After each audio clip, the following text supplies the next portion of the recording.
Hey, Closet Busters, come on and gather around. It's time once again to kick down those closet doors of life.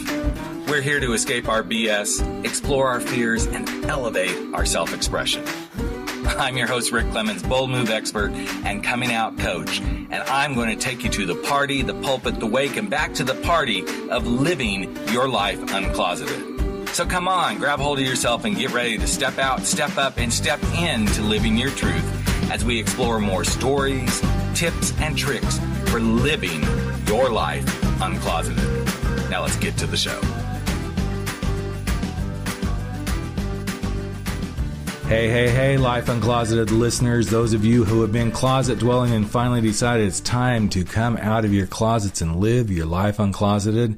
It's time once again for us to go explore what do those closets look like and how can we step into a life where we are truly living ourselves, throwing away the black and white thoughts and stepping into the beautiful spectrum of color of possibilities. And today I want to talk about rebellion because you see, sometimes I think, man, just too often the world sees us rebellious ones as trying to do stuff to get attention or buck the system just for bucking the system's sake. But when we rebel with intention, and out of the desire to truly be who we are, the way we are, our own beautiful, unique self, we actually begin to build confidence. And when we have that confidence, then we can live this beautiful thing that I love, as you all know, to call life uncloseted. And I thought, the best way to demonstrate this as we're just kicking off the new podcast, making the transitions, would be to bring someone who is really showcasing what it means to be a rebel in his own way, to live life uncloseted. He's a glam rocker. He's got some great new music out. He's found a way to just explore this confidence thing that's really an aphrodisiac for himself and his music, about never being afraid to be and do and get what you want from life. He's got a new single out called You Were My Baby. It's from his upcoming album, The New Alpha. And what I love about it is it's just about exploding into self-confidence and being in that place of desire so that you can be who you are, do what you want to do. He's going to bring a whole lot of just great energy to the show. I can't wait to introduce him. So let's just quit Rick bullshitting and bring on Ricky Rebel. Thanks for being here with us on Life Uncloseted, man. Hey, what's up? Thank you for having me, Rick. Absolutely, man. And, you're kind of in a whirlwind place right now. You got the new song out, new album coming out. And I know before we got on, you were talking about maybe some endorsement stuff going on. So why don't you just kind of tell us, where is everything for Ricky Rebel right now? And tell us a little bit about the new single. Well, the new single is called If You Were My Baby. Mm-hmm. And I had a remix album that came out in September. If You Were My Baby remixes on Audio Foreplay Records. My dear friend, world-renowned DJ Hector Fonseca put this remix album together for me, and we got some really amazing DJs on it.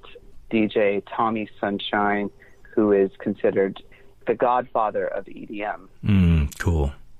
That's awesome. Yeah, it's a really great remix album with 10 really different type of remixes on it, so I'm pretty excited about that. And it was the number 2 breakout song on the Billboard Dance Club charts, right behind Bruno Mars. Wow. So that's amazing. Thank you. What caused Ricky Rebel to begin to rebel and really step out and do, like what I say, you're living your life uncloseted. You're just being yourself. You're beautiful. You're smart. You create just beautiful music. But what was like the impetus for you to go, I've got to go be this. I've got to be who I'm meant to be? Yeah, I didn't always feel beautiful. Funny that you mentioned that. Growing up, I was in a boy band. We were called No Authority, and we were discovered by Michael Jackson. I made a couple records, and we opened for acts like Aaron Carter, Destiny's Child, and Britney Spears.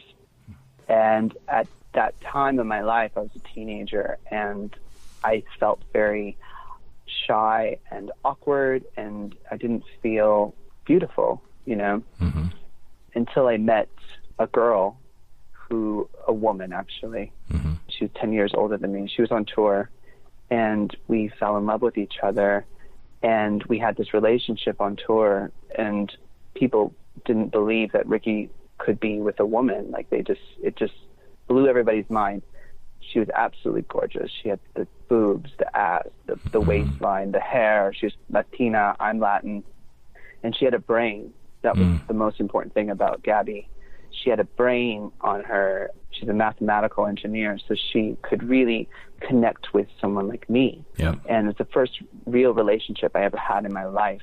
And she taught me that being gay, and, you know, she was the one who told me to kiss other boys in front of her and explore that side of me. I didn't even know that I would be into that, really. I was scared that I might be. Right. But she kind of pushed me to explore my sexuality, and I trusted her, and it turned out that I was, you know, into guys too. And she told me this one thing. She sat me down and was really sad once on tour. And she sat me down and she said, you know, why are you upset, Pollito? She called me Pollito. And I said, I'm sad because I think that I might like guys, and I'm terrified that the label's going to find out, and they're going to drop us from the label, and the fans are going to find out, and they're going to stop coming to our concerts and everything. My whole life will be over. And she said, it does not matter who you choose to love, Ricky. You are beautiful. And I'll never forget those words. And I never forgot what she told me. And she saw the real me, and she didn't see the dancer, the singer, or the producer, or just the kid I was. She saw the man inside of me. And I have been trying to find and express that man ever since we were together, and she had to go back to Mexico for different reasons and went away. But that's what the new Alpha is about, my new record. It's coming out in 6 days, by the way. That's awesome. So in those moments when she started to reveal this truth to you, and you could really hear somebody saying, you are beautiful, what began to happen for you? There was just a flip of a switch. It was like a light bulb went off on me, and I just started to explore my sexuality on tour. There's a lot of opportunity to do that when you're on tour with other boy bands from Europe and other girl groups from, you name it, Innocence. And I was hanging out with Justin Timberlake and Britney and his mom, and it was just a different time back then, and you're very young and very explorative. And I realized that this isn't such a bad thing. And I don't have to worry about anything. I can be me, and I'm still beautiful. I'm still me. I can be gay, or I can be straight or bi or whatever. Those labels are not who I am. That's powerful. Not. You know, it's interesting, Ricky, because as you're saying that, so part of the basis for, or the principles that I put out there of living a life uncloseted, one of the first principles that I say is, you got to start with being curious. And as you were talking about, you know, exploring your sexuality while you're on tour, that was the word that floated into my mind. Until we become really curious about who we are, regardless if it's around sexuality or our artistic talents or being an engineer, until we let that curiosity start to be explored, I don't believe we can open up to the truth of who we really are. And I agree.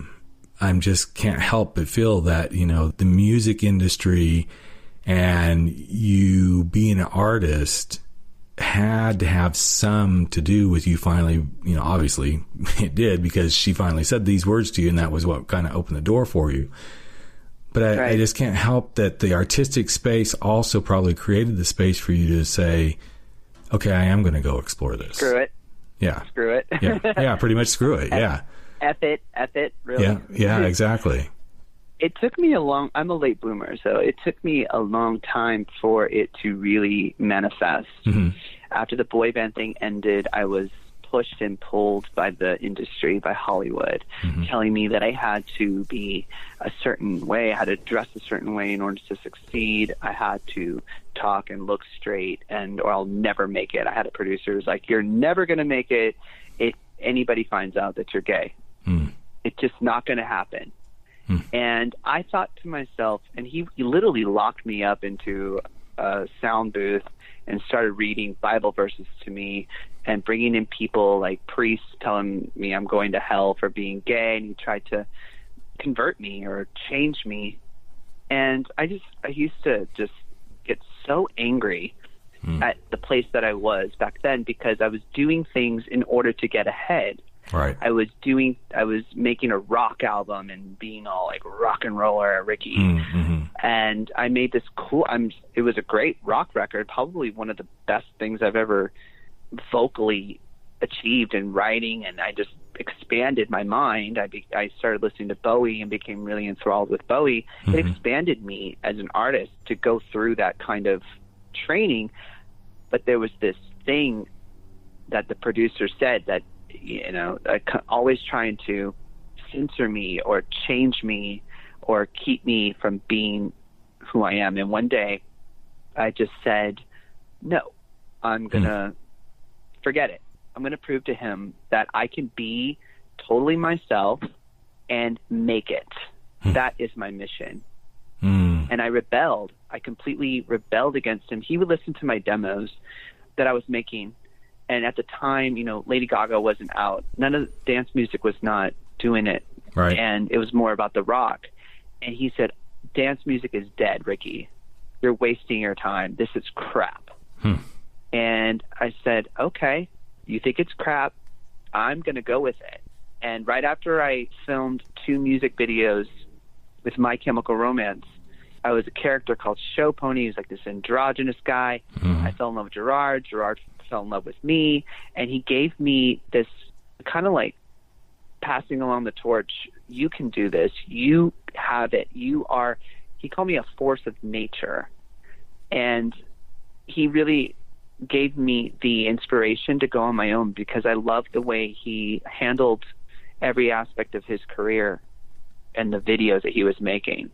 Interesting. At the time, I was giving my power away to other people because I trusted that I would follow through with my part. I would deliver the goods as far as an artist and expanding myself and stretching my limits. But the other people who said they had the context that I needed, they really didn't have the context that I needed. They really didn't have anything that they said they were going. They didn't deliver. Right. So at that point, I said, you know what? I just F them. F him. Yeah. I need to come out. And I looked in the dictionary, and I was trying to find a new name for myself. And I wanted to be like RR, like Marilyn Monroe, RR. And I saw the word rebel.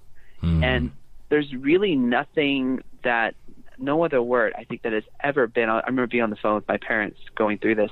There's really never been a better word to describe my personality. From the moment I was a little kid up into now, I refuse to give in to bullying. I refuse to give in to people telling me no, or you can't wear that in school, or I never bullied other children who were being bullied. It was like I was supposed to bully them, because if you didn't bully them, then you're like, there's something wrong with you. Right. The target will go on to you. I remember back in the day being in school, I just never understood why people would bully other people. It just did not make any sense to me. Yeah, that's awesome. And as you're talking right now, you're kind of hitting on the other. So I said there were 4 principles in Life Uncloseted, but you just hit on the next 2, which is the courage to stand up and the confidence to be who you are. Those are like the big pieces, and you just demonstrated that. And, I know you do a lot of work around the bullying arena, and I don't get it either. I just don't get it. It's like, except I do know that people who are bullies are actually the weakest people in the world, because all they're doing is trying to set themselves up. They really don't have anything other than that's their one thing they can do really well, is be a bully, but they're really not being anybody. They're the weakest people in the world. And as you were going through that stage of life, I can only imagine that if you were not succumbing to it, man, you probably had to go through some stuff where they just kept coming at you. Is that a true assessment? I did experience that, especially in junior high. I think that was like the hardest part of going to school was junior high school. I used to get called names just walking down walking down the hall, or people would try to, push me and antagonize me. But here's the thing about my personality. I'm actually really strong. I'm physically strong, and I'm mentally strong too. So I've had moments in my life where I've had it to the point at the top of my head, and I go, you know what? No more. I have this thing in my thing that says, okay, you're done. They're done. Yep. It's over. And what happened is I've attacked different bullies, and I beat the fucking shit out of them. Okay? That's how I do it. I do it with my fist. I don't use any weapons or, I beat the fucking shit out of them. Because there is a part of me that is kind of manly and warrior and alpha. Okay. And that's what the new alpha is about. I feel like I am a version of what a new alpha is. I'm not overly aggressive person by any means. I'm not going to go out of my way to antagonize or bully or hurt people. Right. But I'm not a doormat. I'm not passive. If someone says something to me, I will say something back. If I want to. Sometimes you can ignore it, or you could just move on. Right. It's not worth the energy. Absolutely. And most of the time, I live my life like that. I go, it's not worth the energy for haters. But sometimes I like to go pow right back, because I think that there's a part of me that understands that bullies have gone through a lot in their lives, and there's a lot of pain there, statistically speaking. Maybe they're abused at home. There are a lot of things that they're going through, right?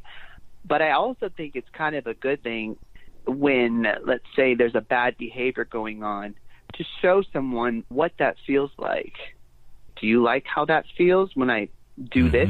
That this is what you're doing. And that sometimes that's the best way to get people to understand, oh my God, that really sucked when he did that. Maybe I shouldn't do that anymore. Yeah. There's a little bit of that going on in my life. But if you didn't have that going on in your life, then I'm not one that advocates the physical stuff, but sometimes you just don't have a choice. It's like, and physical things can come in many different shapes and sizes too. But if you back down from it, what do you think would be happening for you in your life if you always continued to back down? Right. This is things where they've come and hit me first, at me first. And I just was like, oh, guess what? Done. Yep. Not today. Yeah. And I don't advocate for violence either. I'm not a big, Sure. I don't really think violence for violence sake is right. But I do think that people should defend themselves and learn how to defend themselves. Absolutely. Get in the gym, work out your body, take karate, do things for yourself that's why I work out like all the time, because it's about confidence, knowing that if someone does come at you, you can handle yourself. So describe to me what you see the new alpha being. And I love that, because as soon as I, read the album title, I'm like, okay, this is an interesting thing, because I do a lot of work in gender and men's work and things like that. And I always come up against, okay, so what is masculinity and what is the alpha male and, things such as that. So I'd love to just kind of get your perspective from your, perspective, your viewpoint, because you're kind of that glam rock guy that, you do the gender bend and you all that sort of stuff. So what is that new alpha from Ricky's point of view?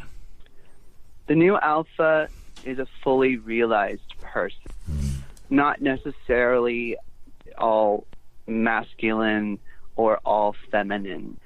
He is someone, like I said, who can be very strong, very powerful, a leader. He's a leader, but he's not overly aggressive, and he's sensitive too. And he is, or she is sensitive. She's vulnerable, and at the same time is not a doormat. So there's that. It's a balanced human, really. Yeah. Finding the balance between our yin and yang energy, and not allowing ourselves to be confused by our sexuality or confused by our creativity. I'm not confused. Personally speaking, I know that I'm a man. I know that I'm a male. Right. Even though I wear makeup, even though I wear sometimes, quote, woman's clothing, or I like the color pink, that does not mean that I'm a girl. Right. That does not mean that I'm a woman. And it doesn't mean that I'm trans or a drag queen. I'm an artist. And if I feel like turning into Marilyn Monroe, I'm going to turn into Marilyn Monroe. Right. If I feel like being Marlon Brando or a similar energy towards Marlon Brando and James Dean, I'm going to channel that energy, because I know that I have that within me to do. And what scares me about people in this day and age, I wrote the new alpha. It's really funny you mentioned that it's about gender, and it's about sex. gender versus sex. I have a very specific view on what I think about biologically speaking and scientifically speaking, and also social science, right? Social versus science. That's what it's about. And that's what I'm really, the new video is going to talk about all of these things for the new alpha. But there's a difference between gender and sex. I mean, the conservatives want to say that there are only two genders. And the liberal side, the left, wants to say that there are a multitude of different genders. Yeah. But don't you think by allowing that perspective to come forward, first of all, yes, it's going to push a lot of buttons, and this is, again, my perspective of it, and maybe this is where I bring in, the whole, how do we uncloset things? But the more we uncloset the possibilities, yes, if you want to go by physical manifestation only, you can say there are two genders. That's the sex. That's the piece. No, but that there are multiple genders. There are multiple genders. Absolutely. But there are only two sexes, biologically speaking. Right. That's where they're confused. Right. Okay? We're going to talk about science and biology. Right. What's in our DNA and our chemicals and our, if you can take off certain body parts and do certain things, and you're biologically speaking, that's sex. Now, gender, however, are the things that we place behavioral aspects of ourselves on what it means to be a male or a female or intersex. We put these ideas of what they're supposed to act like or they're supposed to be like. But there are more feminine males. There are more masculine females. And for me, I just don't like it when people try to say, well, being male is toxic. Being masculine is toxic. It's not. I don't like that. Well, I think the problem with it... I don't like demonizing any of them, right. Really. Well, and the problem is that's been the standard, though, for so long, that if you didn't say it was toxic, it's all in the perception. It's all in the framework that it gets put into. I mean, I spoke at a conference a couple of months ago where it was all around gender leadership and the better men, making men better. And a couple of times, a couple of speakers brought up this toxic masculinity. And I'm like, the only reason it becomes toxic is because we say this is what it becomes. When we step back and say, how can we turn it from a toxic conversation into, let's try to understand what masculinity really is. Let's try to bring in the aspects of it that don't have to be toxic. The more we call it toxic, the more it becomes toxic, the more people act on it in a toxic way. Yes, I do understand there are toxic masculinity characteristics. But then let's say that's what they are. And people. Right. Exactly. But people don't seem to grasp that piece. And then that's why we have some of the issues we have with misogyny and everything else is this is what compounds the issues. So, and it sounds like to me from what you're doing, and again, back to your music, is you really are trying to bring forth some of these things that from a musical perspective get talked about, like any artist, who's a musician. They're bringing forth the stuff that needs to be talked about right now in our world. It's the stuff that really, truly needs to get addressed. Oh, yeah. I've been thinking about that today. I don't think any artist is being intellectually honest if they're not talking about politics right now. I just don't think that they're being honest with themselves. If they're just sticking to love songs and the basic club bangers, I don't think that they're being honest with themselves. The election and everything that happened had such an impact on the world that if you're not talking about and taking some sort of position on certain things, having a point of view, right. Either you don't have the intellectual ability to do so. I mean, you just want to focus on Kim Kardashian lifestyle, which I love Kim Kardashian. Don't get me wrong. I really do love her, and I actually think that she's quite brilliant. But that's the kind of thing that you want to focus on who's having sex with whom and rag magazines and things like that. Right. That's fine. But for the rest of us who are actually have a brain and who are actually, not to say that people like that don't have a brain, I got to say this clearly. For the rest of us who are listening to what is going on or what did go on, it was insanity. Yeah. So, of course, it informs art. It informs music. I don't think we've ever gotten more openly political with everybody than we did in 2016. I agree. And I don't think it was a bad thing. I think it was actually awesome. I think it was cool. I think it was great. And I despise, what do you call it, when people try to censor freedom of speech. I despise it, even if it's bad or wicked or vile or anything. I love the fact that people were coming out and speaking so openly on what they believed in, even if I believe the exact opposite, especially if I believe the exact opposite, because I want to hear that point of view too, because if you close off everything that doesn't agree with you, you're really limiting your ability to think.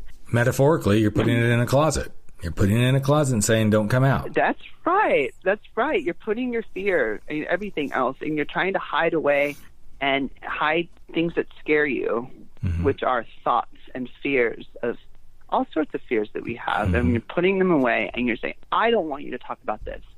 I'm going to silence you. I'm going to take away your job.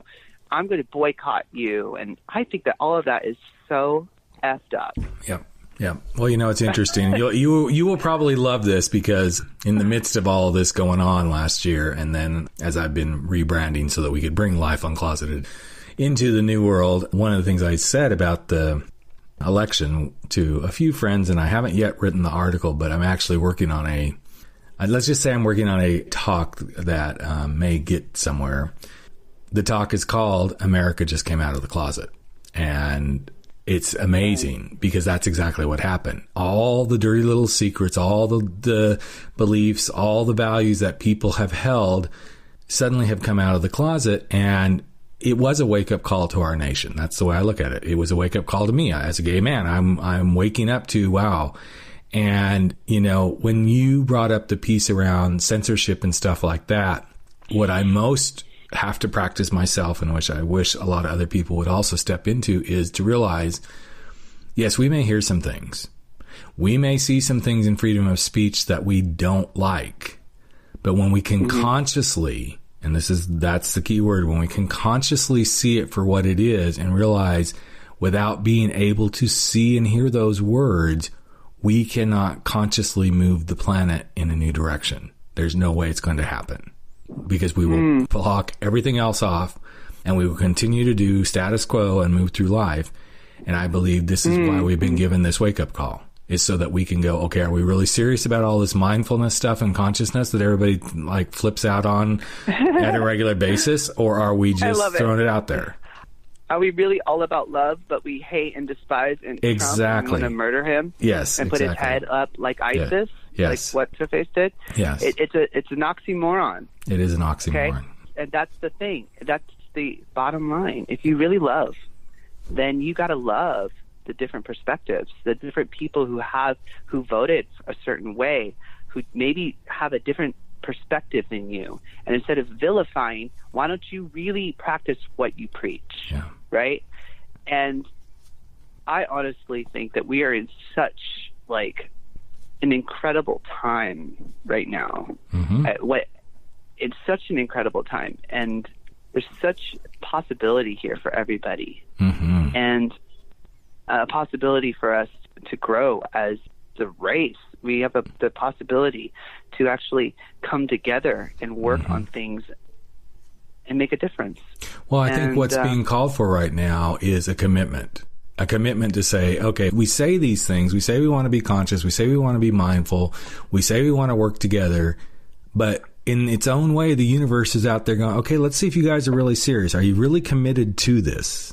That's the thing. Right. You want to know that you're committed. Right. And it's actually the fourth pillar of Life Uncloseted is, you may have the courage, you may have the courage. You start with the curiosity, you have the courage, you have the confidence. But at the very end of the day, you can have all that. But if you're not committed to doing and being, so for you, I know I've seen enough of you. I've listened to your music, in preparation for this interview. I can tell you're committed to just being Ricky. You're Ricky the Rebel. That's what you're committed to. This is what you are meant to be. And in the same way, I think this is why we're being woke up as a planet, because I think it's being said, okay, we want to see if you guys are really about let's really love. Because if you're not, we're going to see it. And we are kind of seeing that right now. That's where we're in the juxtaposition of all this stuff happening. So it's a pretty amazing space to be playing in. So I got a couple more quick questions. I thank God I'm not a politician. Oh, hell yes. Thank God I'm an art. You know, I'm an artist at the end of the day. Hell yeah. And I get to speak through my music. I get to speak through my shows. And politics seems like it goes round and round and round and round. And that's okay. They can leave it to those guys. I entertain people at the end of the day. My job is to entertain, to create worlds and fantasies, to liberate minds and liberate. I'm a classical liberal. To liberate people from their fear, or from the things that are holding them back, like you talk about. Yes. Come out of the closet. Be colorful. Be different. Be expressive. Be conservative if you want. Be liberal if you want. Be in the middle if you want. But just have the courage to be yourself and not hate on others, not bully them for having a different point of view. Try to understand where they're coming from. It's hard for me. I'm living with a man who has really changed my life now. He's a doctor in psychology. These are all things that I have to work on a daily basis, because I can be so freaking hard on people. So I could be very judgmental, and he's the one who's taught me to, hey, you're being super judgmental right now. You've got to think a little bit more in that gray area, like you spoke about in the very beginning of the intro of this interview. You were like, that gray area. And it's a place where, here's what I love to say, Ricky, and I think you'll appreciate this too. Actually, I didn't tell you this. Every time I say Ricky, I kind of laugh, because that's actually my name. It's not Rick, it's Ricky. My parents named me Ricky too, so we have that in common. Oh my God, that's so funny. Yeah, but I'm a EY Ricky, so I'm an old '60s Ricky versus you're like the new Ricky Martin Ricky, with just the Y. So, yeah. What I love about the gray area is, to me, that's the playground. If we're in the black or we're in the white, we're not really in the playground. We're either to one side or to the other, and I love the gray, because there's where the playground is, and that's where we get to go create the color and the beauty and everything. So, yes, that's where the fun is. It is, absolutely. So I got just a couple more quick questions for you, man. So you got the album coming out, you got videos being done. So a year from now, where would Ricky Rebel really like to be? What would be the next, reinvention or continuation of Ricky Rebel? I would like to have my own Vegas show. I'm very have my visors on, just one laser beam focus of getting my own Ricky Rebel Vegas show. And where would you like that show to be in Vegas? That's a interesting. At the Hard Rock Cafe would be nice. That's very cool.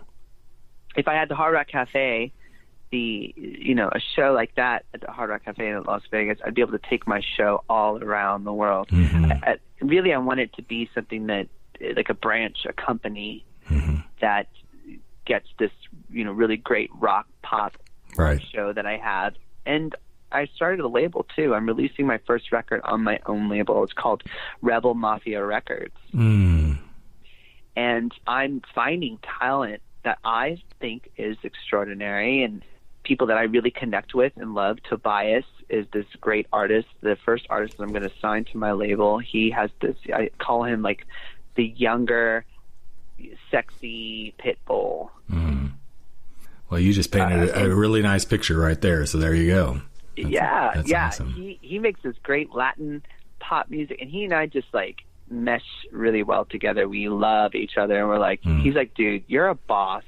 You're a CEO. Speaking of alpha, you are that, and you know how to produce people. You know how to make it happen yourself. Do your own tours. We'll support you.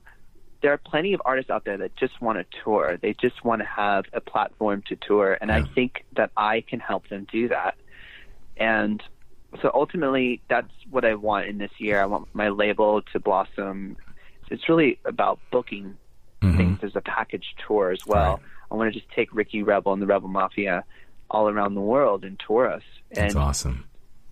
One of the things I will say, what I will say as a coach, then I'm going to slip into a coach mode real quick here with you, is set the intention and be very clear. That's the things that, when a client comes to me and says, this is what I'd like to do, I'm like, great. So let's set the intention and be very clear on why that's important to you. And every day get up and say, my intention is, to do this, and this is why it's important. It's amazing what you can do when you actually activate that kind of a process. You know, I've set the intention that I want to have a very well listened to podcast with interesting people who showcase different ways that people live their lives uncloseted, that inform and entertain people. And that's just one of my intentions that I wake up with every day. And I always say that. And the reason that's important to me is because I don't want anybody to live their life in a closet. Because when you live your life in a closet, you can't have joy. And that's what I say each and every day. So before we wrap it up here, I have one last question for you. If you could give anybody from any walk of life just your beautiful Ricky Rebel advice on just doing what you want to do, being who you want to be, what would be that last piece of advice you'd like to drop into the sound waves here as we close out? I always say the same advice when somebody asks me about the industry and what road to take and what to do. I always say, follow your first vision of who you are and who you see yourself to be. When you were a child, when you were dreaming and you had this idea and you said, I want to do this, and you were a little child and this is what you really wanted, don't let people pull you away from your original intention, your original vision you had as a child, because you're just going to waste time. You'll waste so much time by people trying to tell you, you need to be more like this. You need to sound more like this. Go with your original dream. Well, it's like following your gut instinct. You know, we all see it. You know, as you said that, I was thinking about, okay, so what did I think of myself when I was a child? And one of the things that I remember most was I was always the guy that was using his voice. I sang, I performed, but I didn't want to be a performer, but I always was the one that was kind of let's use the voice to inspire people. You know, let's use the voice in some way. I directed, little plays and stuff in the neighborhood. I was always the voice. It was like, okay, what can I do with this voice to guide people? And it's kind of ironic now, 54 years later, here I sit. And this actually hit me about 3 years ago that when I started looking at, my coaching practice, and then, the podcast was actually starting to take off, and I thought, okay, so what is it I really want to do?